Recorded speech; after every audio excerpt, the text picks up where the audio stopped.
যখন থেকে পাঠানকোট এসেছিলাম মনটা খুব খারাপ লাগতো। সমুদ্রপ্রেমী মানুষকে যদি এক ধাক্কায় একটা পাহাড় জঙ্গলের মাঝখানে ছেড়ে দেওয়া হয়, সে একটুখানি বোর ফিল করে প্রথম তো প্রথম ভীষণ বোরিং লাগতো, মনে হতো যেন বিষণ্ণতা ঘিরে ধরছে, ভালো লাগছে না। পিকু স্কুল চলে গেলে আরও বেশি খারাপ লাগা শুরু করলো। তারপরে আস্তে আস্তে ধীরে ধীরে এখন মানিয়ে উঠতে শিখেছি। 1 মাস টাইম হয়ে গেল। তো আমরা বেরিয়েছিলাম কালকে।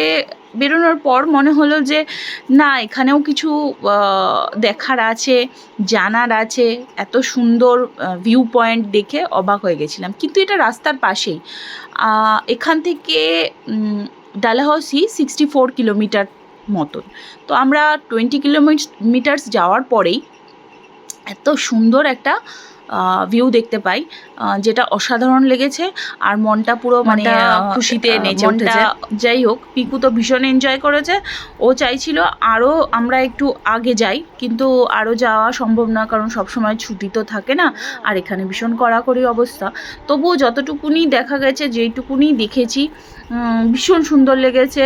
একটা অন্যরকম এক্সপিরিয়েন্স হলো, যেটা হয়তো ঘুরতে গিয়ে সবাই এক্সপিরিয়েন্স করে। আমরা এখানে মানে মার্কেটে বেরিয়ে এরকম জিনিস এক্সপ্লোর করব ভাবতেও পারিনি।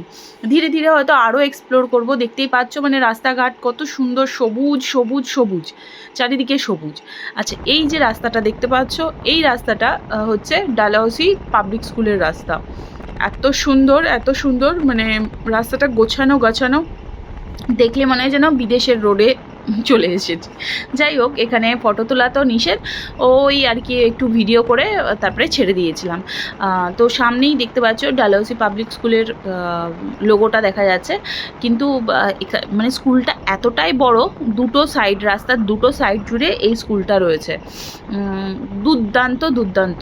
তারপরে আসি ফটোশ্যুটের টাইমে। আমার বর ফটো তুলতে গিয়ে ভিডিও করে সব সময়।